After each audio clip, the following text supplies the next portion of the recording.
Good morning, everyone. Good afternoon to those of us joining from Europe online. I'm Brian Whitmore. I'm a non-resident senior fellow here at the Atlantic Council, and welcome to the launch of the latest paper in the Atlantic Council series, Russia Tomorrow Toward a New Paradigm. This is a series that seeks to look at the ways our assumptions about Russian politics, culture, foreign affairs, and society have changed or not changed as a result of the war in Ukraine. So far, we've published papers on scenarios for Russia's future, on the politics of Putin's inner circle, and on the politics of Russian energy. Today, we are pleased to launch the fourth paper in our series, A Russia Without Russians: Putin's Disastrous Demographics, by Harley Balzer, a professor emeritus at Georgetown University. So once I shut up and get out of the way, Harley will present his paper, followed by a discussion with our panel and audience questions. So take it away, Harley. The floor is yours. Thank you very much. Do we have the slides? Or do we not have the slides? Okay. The material I'm presenting today comes out of a book edited volume in progress called Failure: Russia Under Putin. The aim is to show that despite Putin's description of the 1990s, the real degradation in a whole realm of areas in Russia has happened on his watch. My own part of it is on human capital. What I'm going to talk about today is the demographics, but it also looks at health, education, science, and technology. And again, in every one of these realms, things are a lot worse since 2000 than anybody could have imagined. I also need a disclaimer. I take no pleasure in talking about this. I lived in the Soviet Union for a year twice. I ran George Soros' Science Foundation that gave away $100 million to support scientists in the former Soviet Union. Was involved in a lot of programs. And living there in the 80s, I got to know about a half dozen people who became ministers in Russia's government, and at least 10 others who became deputy ministers, so I did get some insights and inside material. Russia's demographic challenges are overwhelming. I chose that for what to emphasize today, mainly because it is the one Putin legacy that is really going to last for decades, if not longer. Now, demography growth, population growth depends on a whole range of topics, and it's ironical that Putin has chosen to address the one realm where Russia looks like a normal European country. Russia's birth rate is not terribly different from most of the countries in Europe. On every other one of these categories, Russia is an outlier. Population has been declining. It is going to continue to decline probably until well after the end of this current century. Births peaked in 1992, about at replacement level, which is 2.1 per woman, 2.1 children per woman. That's dropped since. Putin's maternity capital program improved it slightly, but not very much. We can talk about why that's the case. And Putin continues to emphasize family values, large families. And the irony here is that in Russia, the groups that are most likely to have those values are not Russian. They're not Slavic. They are the North Caucasus Muslim republics. There are some of the ethnic republics in the Far East and North. And that creates a very serious challenge for a country that has been at the far extreme of not welcoming immigrants. Putin did introduce a maternity capital program to try to raise the birth rate, essentially bribing women or paying women to have more children. It coincided with a slight uptick in the birth rate. They got back up to 1.8. At 1.8 births per woman, the population will decline 20 to 25% in each generation. So it's not really going to help. Since 2015, it's gone back down. Most professional demographers would tell you that the reason for the increase had nothing to do with the maternity capital, but had a lot to do with a temporarily larger group of women in the prime childbearing years. Now, why it's failing is something we can get to in the Q&A, assuming we have time. All of the challenges that Putin is facing besides the birth rate are being made infinitely worse by his war in Ukraine. There's a high adult death rate. They improved from Russian men dying at about 4 times the rate of European men in 2000 to now dying only at about twice the rate of European men. Russian women in 2000 were dying at the rate of European men, which is almost unheard of demographically.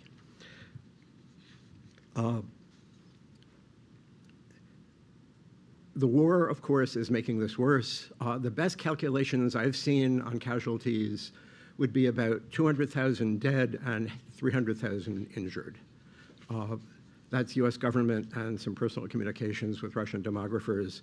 Nobody really knows what the actual number is. Russian life expectancy has gotten worse. And I guess if I want to protect myself from running out of time, by the end of this century, UN predicts that globally, population is going to decline about 20%. In Russia, the decline is going to be somewhere between 25 and 50%. And with the war, it's looking closer to the higher number. That is 50% decline. That means that instead of where they were in 2000 or even now, it'll be about cut in half. Besides life expectancy, the other way, the external ways of improving the size of your population would be immigration, limiting emigration. In both of those, Russia, again, is a global outlier. Now, immigration, as we know, is a fraught interview just about everywhere in the world. But again, Russia is at the extreme. The Duma has recently adopted legislation that makes it even harder for people to get into Russia and badly mistreats them. The mistreatment is the worst part of it. Central Asian workers in Russia have been rounded up in droves and forced to go to Ukraine.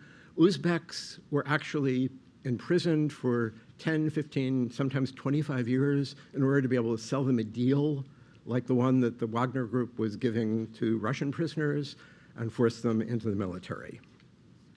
The only people who are happy to go fight in Ukraine instead of Russians are the paid mercenaries. Russia's emigration numbers are staggering. For a high-income, high-education country, the number of people who have left Russia in the last 50 years is absolutely staggering. It dropped down a little bit in 2011, 2012 as a result of the protest against the election when people thought things might get better. It got back up to 14,000 in 2012, 70,000 in 2021, more than 1 million in 2022. Nobody knows the exact number. There are 700,000 Russians currently registered to live in Dubai, which is almost an impossible number to believe. That doesn't mean they're all there at any one time, but they are going back and forth, and the Russian passport agency handed out a record number of passports in 2023. The Russian attitude toward this was, we ought to have them just in case. So it's not over. And finally, this population shrinkage involves both quality and quantity. The numbers are staggering, but Russia is losing its best and its brightest over and over and over again. In the 1970s and 80s, it was a lot of especially Jewish scientists, technologists.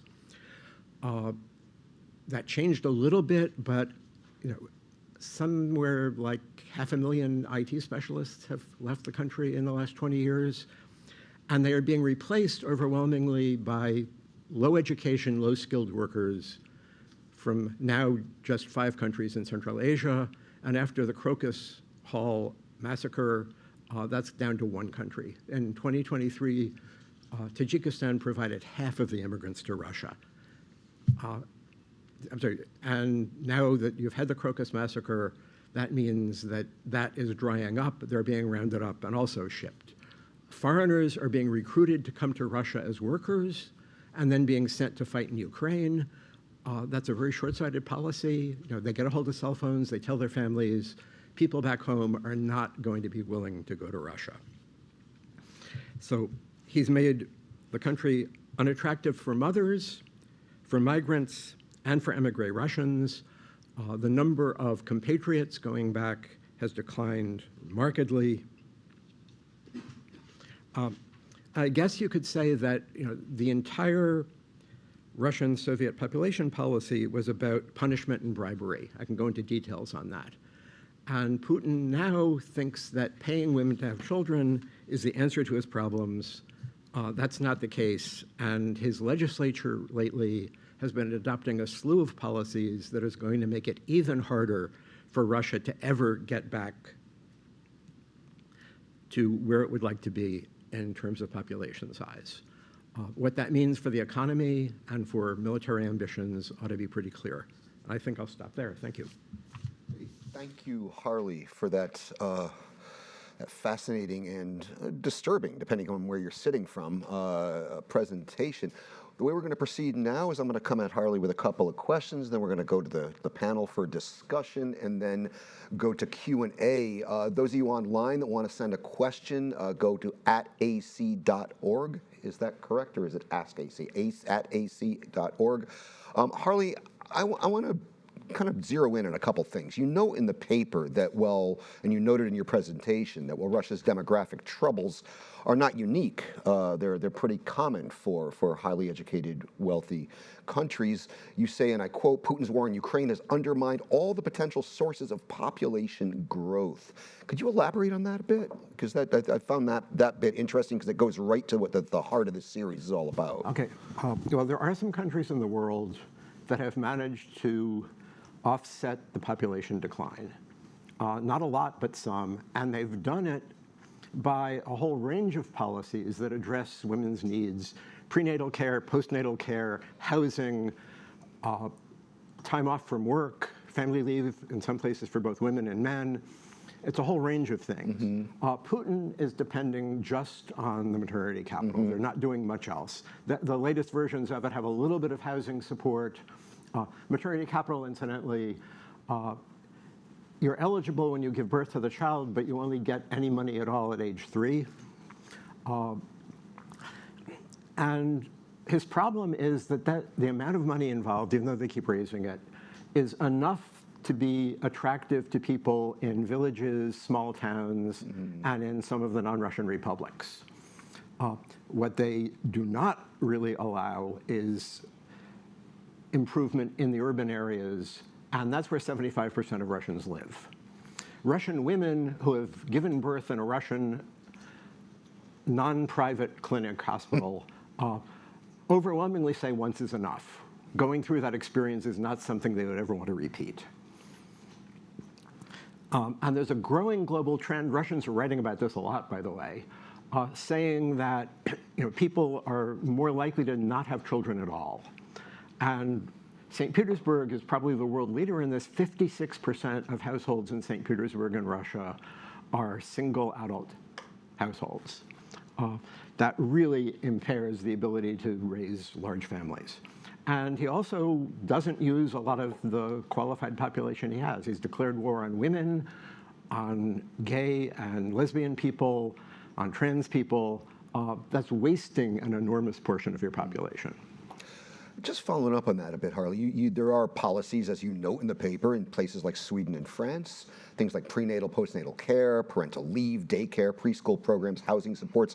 All these things have been proven to have worked in Europe, in the European context, but Putin's chosen not to pursue these policies. Is there any indication why? I don't have, I knew all the people who were advising him on demography policy in the 90s and early 2000s. And they all told him this, and he's ignored it. Why? One thought, and I can't prove this, I've got no evidence for it, is that Putin's entire approach to governance has been either bullying or bribing. Either you force people to do something or you pay them to do something. And I don't think he sees the subtlety in the other programs. Ironically, Dmitry, come on, don't blank, Defense Minister, Belousov, who runs a think tank that's now one of the most influential policy tanks because his brother is now the defense minister, just came out with a report at the end of July where they talked about a more nuanced policy. And even in the last line of the report talked about getting civil society and philanthropic organizations to help with the demography program. That's been a non-starter. What you're hearing out of the Duma in terms of legislation is all punitive, and we can get back to that. Yeah, and the big irony here is that the places where Putin's policies have worked appears to be the non-Russian parts of the Russian Federation, which is actually their greatest unstated Which is fear. why I have the title as it is. The groups that embrace family values are Russia's Muslims, its ethnic indigenous people, the non-Russian Orthodox population, and he really faces this impossible choice for a Russian. Either you get more people who are not Slavic into your population, or the population shrinks. And that's kind of a devil's dilemma for him, and he's clearly not handling it well. Great, thanks. I want to now introduce our panel. Seated to the left of me immediately is Sergei Yerofeyev, who's a senior fellow at the Polish Institute of International Studies. To his left, a person who requires no introduction here, Ambassador John Herbst, the senior director of the Eurasia Center here at the Atlantic Council. And joining us online is Maria Lippman, a visiting scholar at the Institute of European, Russian, and Eurasian Studies at the George Washington University. And I want to start with Maria, since you're remote, to bring you in here.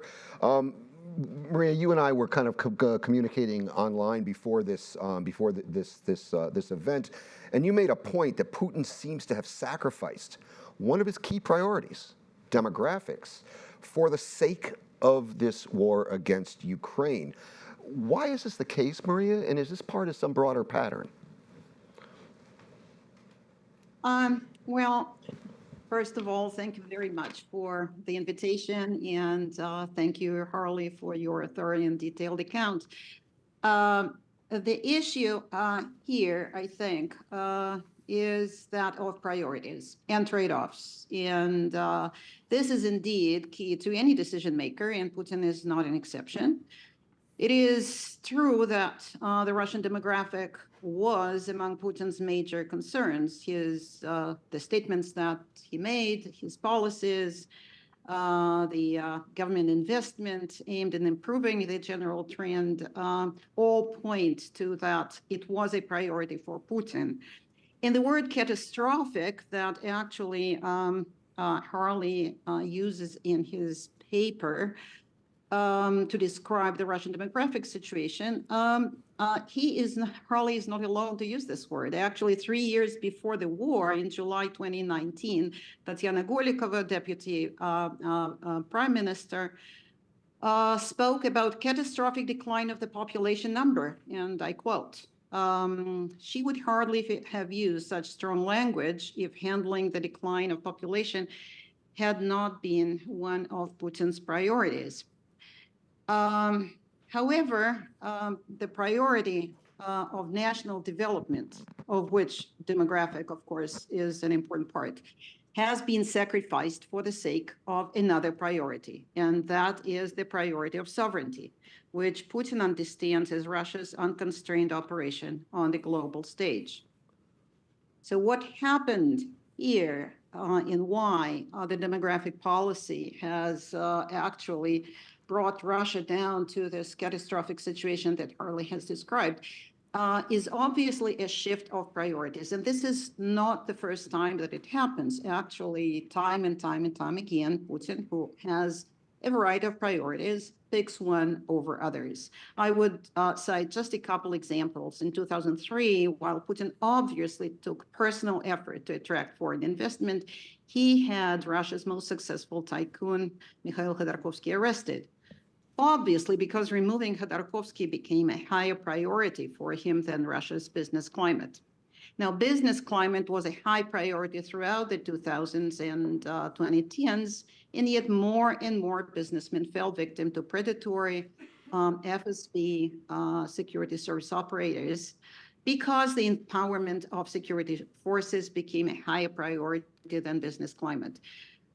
So such examples are plenty. And it was, again, the priority of national sovereignty and security that eventually pushed Putin to start the war. And now the war is his main priority, and all others have been pushed to the background. So Putin's major concern today is to consolidate the Russian economy, already heavily militarized, and all other goals and priorities have been de-emphasized.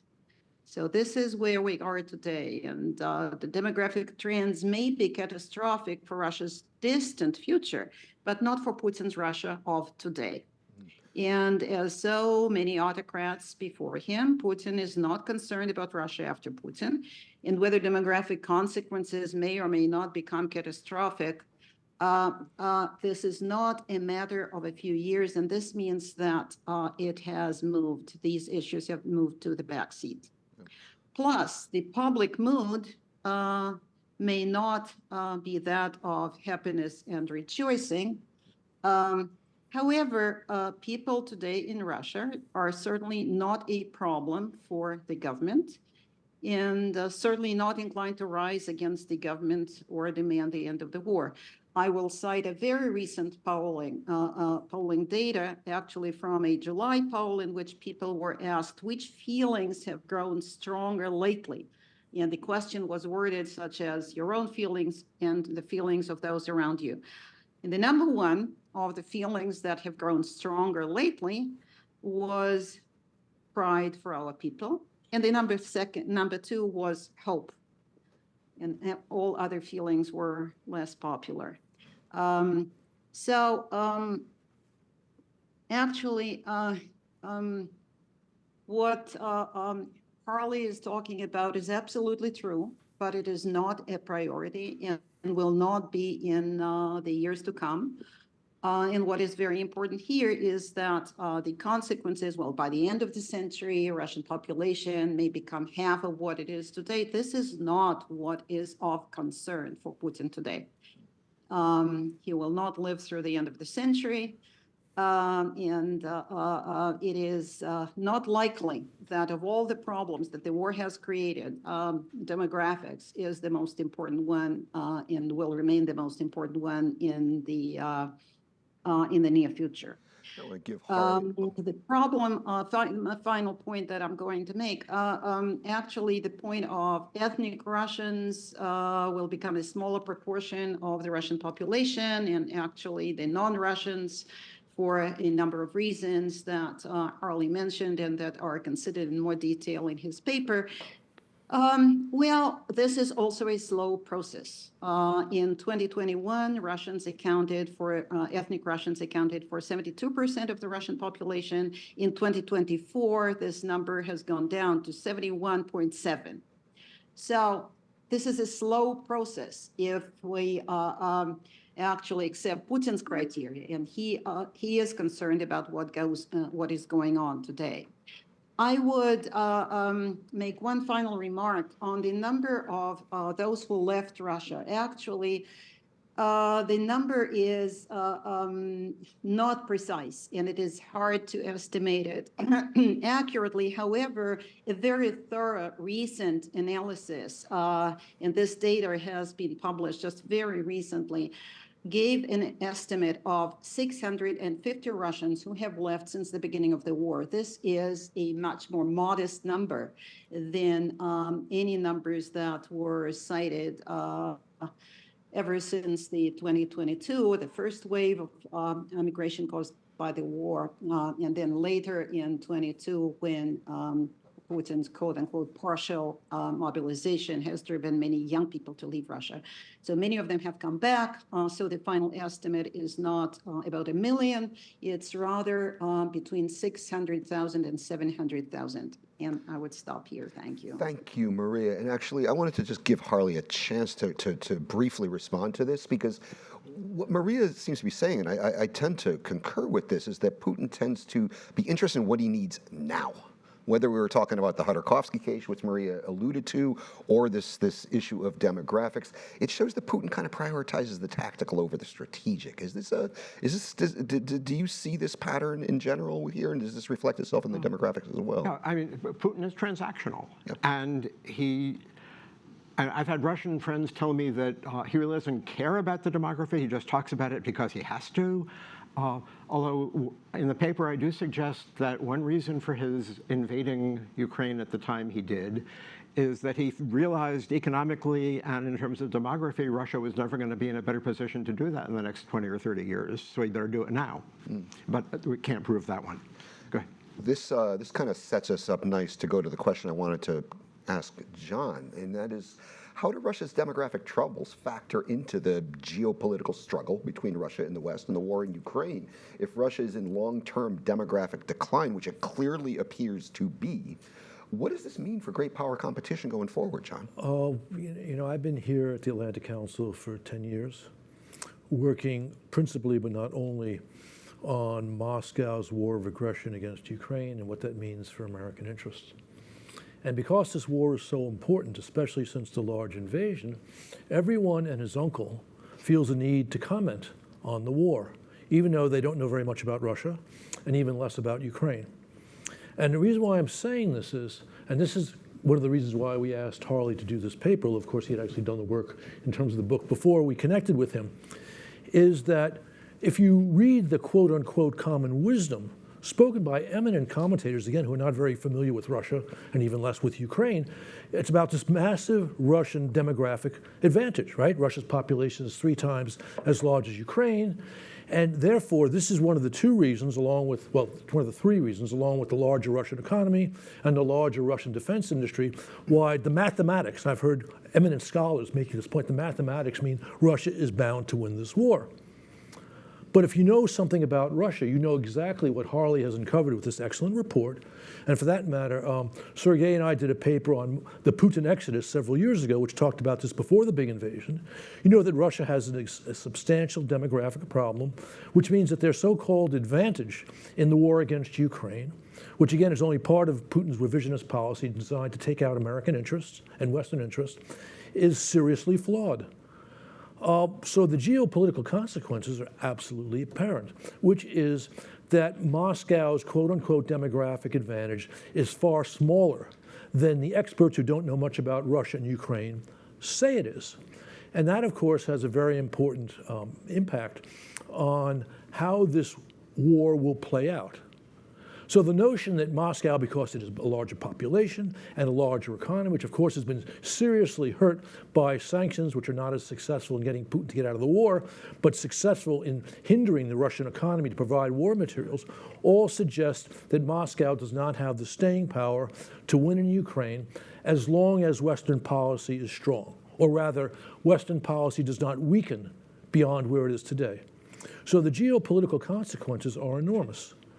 And we just had to be aware of this so that that siren call to surrender Ukraine to Russia's inevitable victory is dismissed for the crank advice that obviously is. I hope I haven't Harley, I see you nodding enthusiastically if you want to add. Well, one thing I did not get to in my remarks is that the war has caused a massive labor shortage in just about every sector of Russia's economy. And they have been desperately bringing in people from outside, supposedly to work, but also to go fight in Ukraine, Indians, Bangladeshis, Nepalese. This is a short-term strategy, but the labor shortage is driving up wages. You know, the military is paying people 80 or 90,000 rubles a month. Delivery workers in the food industry can get 100,000 to 200,000 a month in Moscow and St. Petersburg. They've got an employment problem that in the next 6 to 18 months is simply going to go through the roof. They cannot keep paying the salaries at the rate the competition is driving them to. Thank you, Harley. I want to turn to Sergei now. Sergei, Harley writes in his conclusion, why would a leader who has proclaimed demography to be one of his most serious threats to the nation's future launch an unprovoked war against a neighboring country that was a significant source of labor before 2014? We may never be able to answer this, Harley writes. Sergei, do you agree that we may never be able to answer this? What do you think as a sociologist? You're a sociologist by profession. Why is there such a discrepancy between Putin's words and his actions? Oh, thank you very much, Brian. Thanks for the invitation. And Harley, thank you for your very important points that you raised. And as a sociologist, I would like to say that our discipline can employ what we call cultural analysis. And this is what has been clearly missing in trying to make sense of Putin's rule and Putin's war. Between September 1999 and December 2003, and that's kind of can be proved by empirical evidence, the state of Russia was captured by a mafia culture. Mm-hmm. So Putin is a pivotal element of that mafia culture. So we are turning back now to the priorities of the one who is the capo di tutti capi in that situation, or pachan всех паханов, saying that in Russian. So Mr. Putin clearly is governed by a very rational and partially only emotional power of those values which have a hierarchy. So going back to Maria, Mr. Putin has the highest priority in this hierarchy, which is to stay in power forever, because he's absolutely afraid to lose this power. Putin's rule is based on fear, but first of all, not on the fear of the Russian people who are being intimidated by the capo di tutti capi. It's based on his personal fear and those in his narrow circle. They couldn't afford in 2008 to step down, and he had to come back to that. So clearly having that priority at the very top, developing human capital and have demography flourishing is not a top priority for Mr. Putin. He will very easily and readily sacrifice that to the top priority, which is even above any expansionism. So the top priority is just to stay in power, and he will do anything it takes. And actually one of the mafia principle is anything goes. So if he needs be tomorrow, he will be friends with Iran. If needs be tomorrow, he will employ anti-Semitic policies. Anything goes is the principle, so people don't matter. More than that, human capital is a danger to this specific rule. Once you start to think about progress, about improving people's conditions, improving health, education, longer lifespan, this all is threatening the basics of Putin's rule. So power above all is the main strategic goal, and anything goes tactically. Just sticking with you for a moment, Sergei, sociologically speaking, do you think that Putin is going to be comfortable ruling a country that is depopulated and deprived of talent? This is the question my wife asks me almost every day. She's not Russian, but she cares about Russia. So she says, how Mr. Putin even imagines ruling a country which is depopulated and deprived of talent? But my answer lies still within this cultural sociological approach. This culture is so powerful for him that he doesn't care, or he cannot really care about such things, as long as there are popular jokes about 3 million people serving the pipeline. So if there are 3 million people remaining in Russia, he can still thrive. All the others can die or go abroad. And it's an hyperbolic expression, of course, of what is there. But in fact, modern technologies and trying to be friends with whom he needs to be friends, picture this endless future of his rule for Mr. Putin, I think, culturally speaking, thinking in terms of the principal values of that culture. So he doesn't need these people. He doesn't care whether the country is depopulated. As long as there are pipelines, cash flows, and certain mechanisms to stay in power, it's okay with him. Harley, yeah, I want to give you a chance to I respond. guess two things. On public opinion, I published an article back in 2015 about opinion in the Ukraine war at a time when Putin's approval rating was record high, and everybody thought it was great to have Crimea back. But back then you could ask more questions. So people were asked if they supported funding the rebuilding of Crimea, and 20% supported that. When asked if they would send their children to fight for Crimea, it was under 10%. One of my colleagues at Princeton has done some polling recently that comes pretty close to that. So the numbers about Putin's popularity don't really tell you what they think about the war, and that's important. And another issue that has come up a lot is that, and it goes to this question about letting the best and the brightest go. People have compared Putin with Stalin a lot. He looks more Stalinist every day in a lot of ways. Stalin, when he wanted to get rid of scientists and engineers, sent them to the Sharashki, the prison camps where they carried out scientific and technological work in the hopes of inventing something that would get them liberated. Putin either sends them out of the country or sends them to prison, and that tells you what he thinks about the need for the entire educated, talented, creative community in the country, and that's pretty scary. All right, we got about 10 minutes left. I want to do a quick lightning round. I want to ask everybody to be really brief because we want to go to audience questions. I want to go right to John first because you made a very compelling case about the impact of demographics on the war in Ukraine. How does this play out in the broader, looking beyond Ukraine, the broader geopolitical competition between Russia and the West? Does it mean that Russia is not a long-term threat, it's just a short-term threat? How do you see this, John?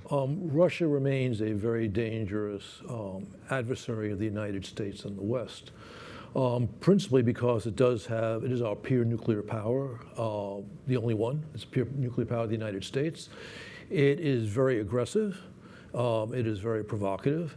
And Putin has done very well, despite any power equation comparison with the United States or Western Europe or Japan, or in other words, the Western allies, culturally Western, which includes Japan, Australia.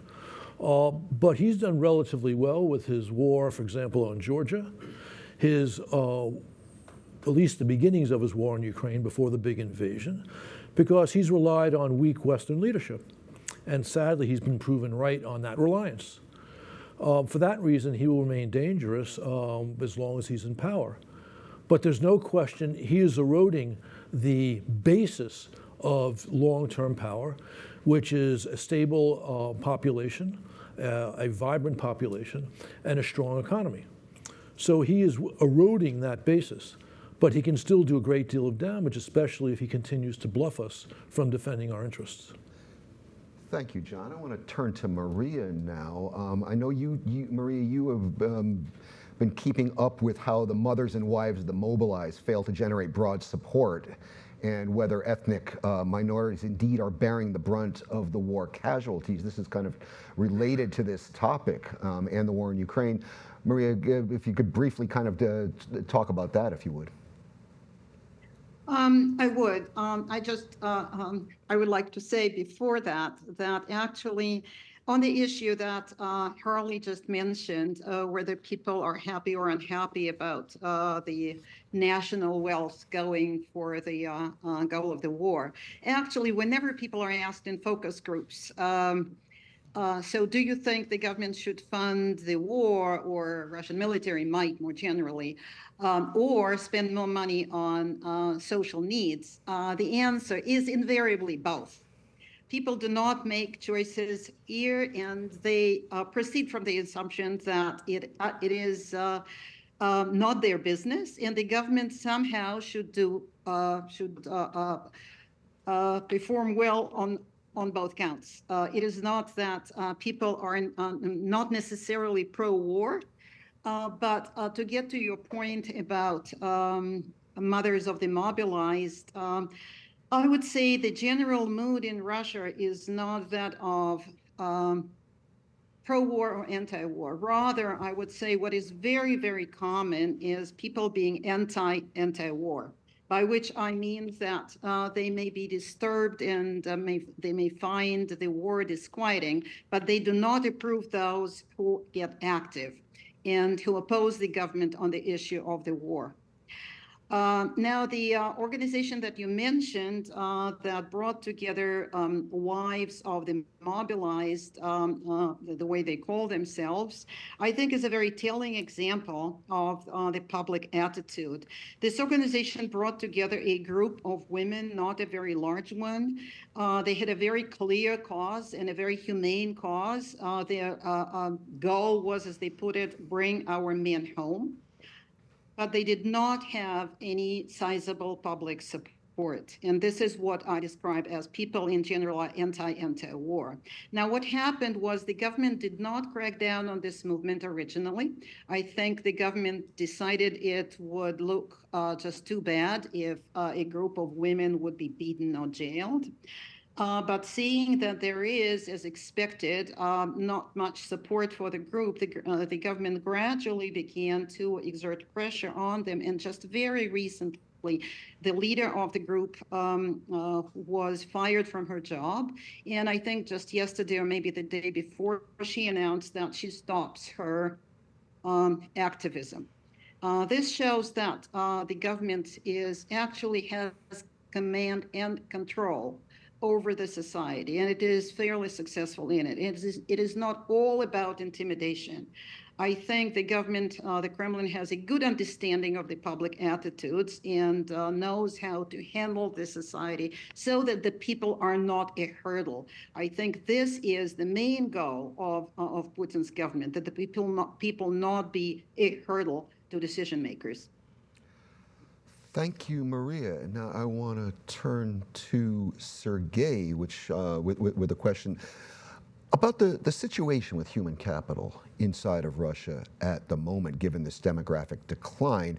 Any thoughts about how the remaining resources in Russia, these remaining depleted resources, how are they going to be distributed, Sergei? Well, thank you, Brian. You know, I can't help but remembering what we did with John a few years ago in our research. We particularly talked to people, we organized focus groups, and I can't forget one answer. When I asked people, what do you think is going to happen now in the year 2018 that so many talented people have left?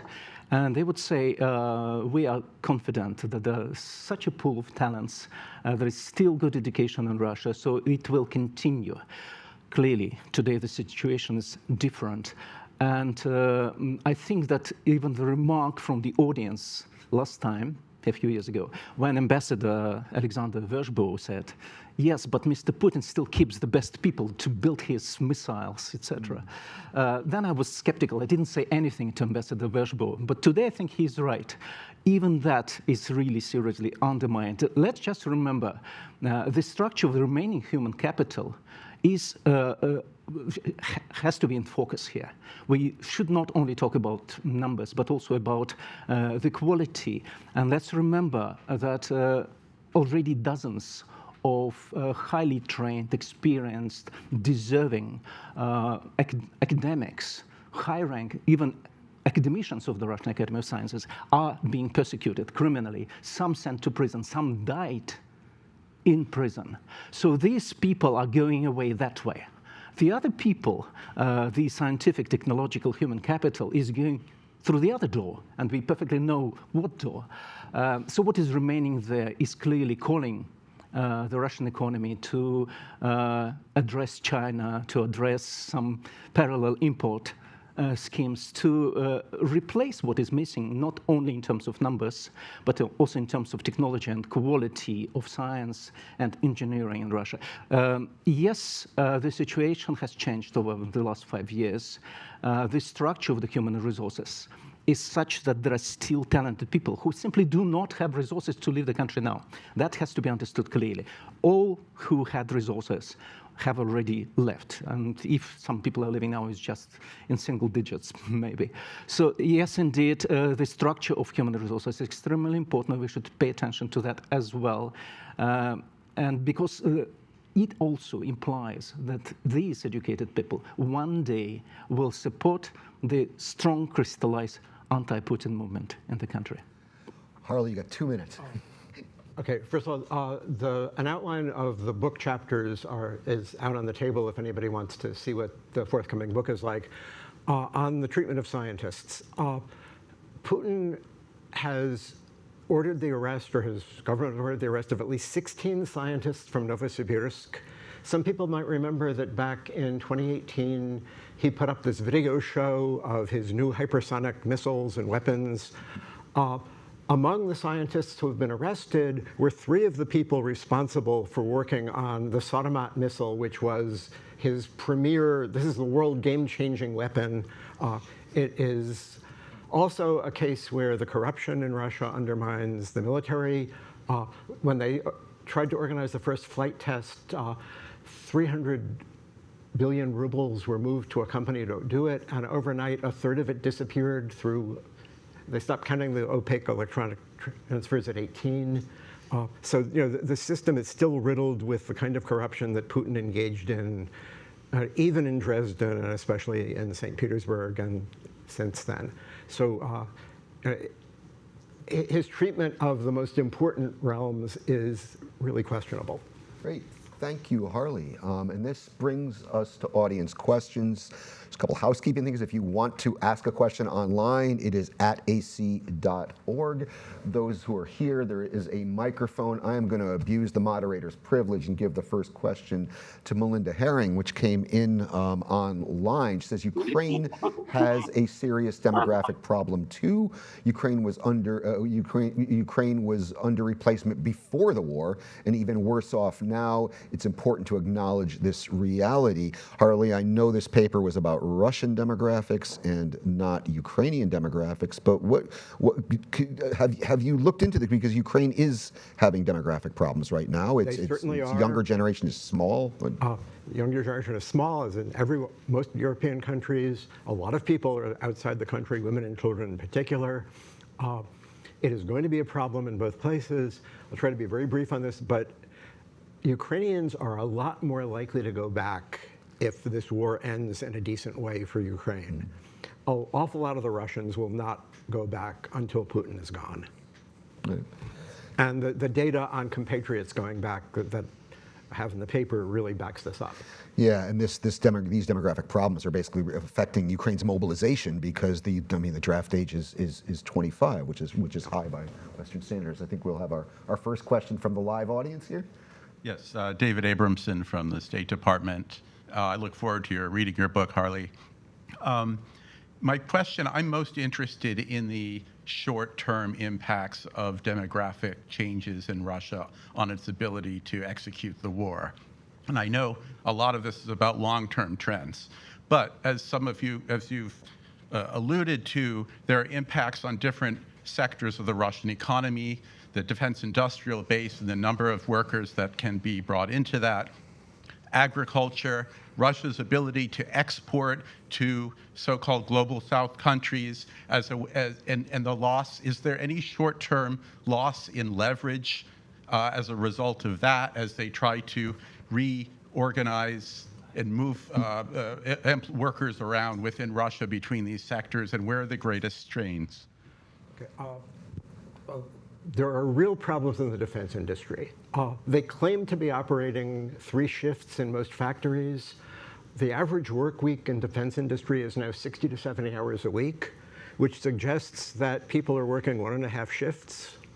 How long they can keep up with that is a real question. The wages are well below what a number of civilian sector businesses are able to offer these days because they're competing with each other for workers.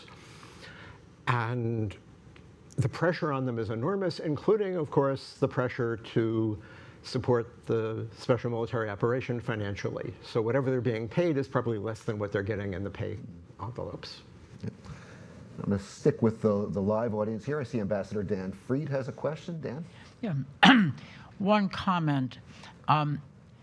You know, Harley, and the panel knows, but not everybody in the audience may recall that the decline of the Soviet Union was first predicted by a demographer. Murray Feshbach, who absolutely nailed it. So you are walking down a path which is marked by an accurate prediction. My question is, since Putin does not regard the Ukrainian people as a separate people at all, is his motivation in seeking to conquer and subjugate Ukraine partly a concern or an interest in increasing the population of Russia by all of the Ukrainians whom he will simply recategorize as Russians of, a different sort? That may be one of his goals. I think his real goal is to try to rebuild, as he's said many times in the early 90s to one of our consular people in St. Petersburg. He wants to restore the Russian Empire and the Soviet Union. But he's forgetting what it took after World War II to put down the unrest in Ukraine. And they were fighting beyond 1950. And that could well happen again. So once again, he's biting off more than he can chew. I would just like to add that certainly that motivation of increasing Russia's demographic base was part and remains part of Putin's calculation.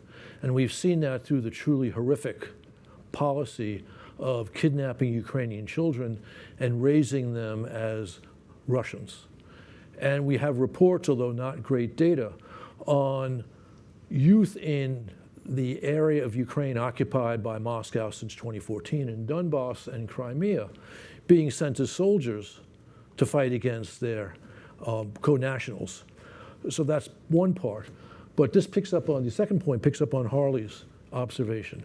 We know that going into Ukraine with the big invasion, they planned on establishing these quote-unquote filtration centers, i.e. concentration camps, to deal harshly with precisely those recalcitrant Ukrainians who refused to acknowledge that they were Russian. And therefore, the solution for that was either re-education or permanent solution, meaning liquidation.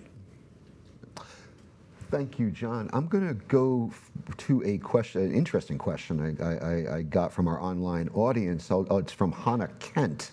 I'll just read it out here. In mobilizing soldiers for Russia's war in Ukraine, Russia has been known to draw disproportionately from areas of the country populated by ethnic and religious minorities. Could some of these communities be permanently decimated? This is interesting because it kind of goes against what you were saying, where the Putin's policies seem to be working the most with the non-Russian population, but yet here we're saying that the disproportionate casualties in the war coming from ethnic minorities, and also, is there any international mechanisms that should be enacted to address this? Any thoughts on that, Harley? I wish there were an international mechanism to address it. One thing that I do mention in the report is that if you're a Buryat, your chances of ending up at the front in Ukraine are 50 to 100 times greater than somebody living in Moscow. And that's true for most of the ethnic republics. Now, that's not necessarily a purely ethnic decision. Rural regions in general are being drained of manpower to fight in the war. And most of the ethnic republics are rural. Thank you, Harley. We have a question from the live audience. Please introduce. My name is Katerina Odarchenko, SIC Group. I work 9 years with elections in Eastern Europe, and as I see in region, Gen Z and young people was not active in political process. So like turnout of young people, it always was a problem. So now I'm interested in position of sociologist. What about Gen Z position about Putin? Do they like left country, or they still can be, more active in protest movement? For example, they donate to Medusa and other like media through crypto and so on and so forth. So what about Gen Z? Or they totally, in Russian propaganda because they all life live in Putin? And second question is connected with question of Hannah about Muslim people, because generally in their ideology, like fight for Russia, it's fight for kufars. So they can't fight like for Russians against Ukraine. So do you think that maybe some people who from Muslim community fight for religious freedom can make so much impact to Muslim population that they also can, be some active rebellion? Thank you. Thank you, Harley, and I know, Sergey, you had some thoughts on this as well. Go ahead, sir. Okay, thank you very much for your question. So there are 2 points. One point is about the young people, how active can they be today, given the situation, to support everything that is progressive for peace, etc. We know that anything which goes even very slightly against Putin's mafia values in Russia today is heavily penalized. You can end up in prison for decades.